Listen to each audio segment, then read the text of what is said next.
आज बीजेडी 18 जिला सभापति ना घोषणा करिछि। एमाने निर्द्वंद्व निर्वाचित होइछन्ति। राज्य बीजेडी निर्वाचन अधिकारी प्रताप देव एही घोषणा करिछन्ति। आसंता काली सभापति निर्वाचन पई तारीख घोषणा होई पारे। जिला सभापति तालिकारे वरिष्ठ कनिष्ठ और युव वर्गों को प्राधान्य दिया जाइछि। कंधमाल रे वरिष्ठ नेता पद्मनाभ बेहरा को जिला सभापति करा जायथिबा बेले देवगढ़ रे प्रथम थर पई विधायक होइतिबा रोमांच रंजन विश्वाल को जिला दायित्व प्रदान करा जायछि। 18 जणिया जिला सभापति तालिकारे 4 जण आदिवासी नेता 4 रु 5 जण ओबीसी नेता स्थान पाइछन्ति। तालिकारे अछन्ति प्राय 50% आदिवासी और ओबीसी नेता। अनुसूचित जाति नेतांको मध्य गुरुत्व मिलिछि।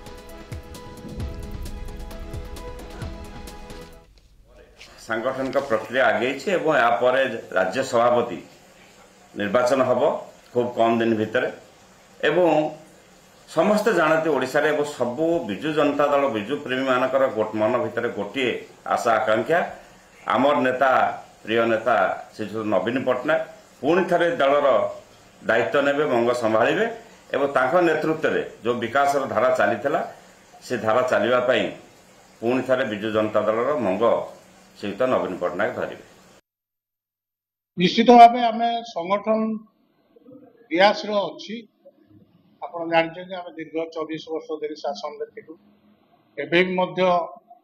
जिले नुहे पूरा जिले में आमर पंचायत समिति आरंभ कर एनएससी और म्युनिसिपालिटी समस्ते पद पदवी अच्छा तेणु ताकू आउ टे आगू क्रियाशील कर आगू बढ़ेबार दायित्व मोर मुख्यतः समस्त नेतृत्व को सांगरे धरी दल को संगठित कर आगू बढ़ेगा।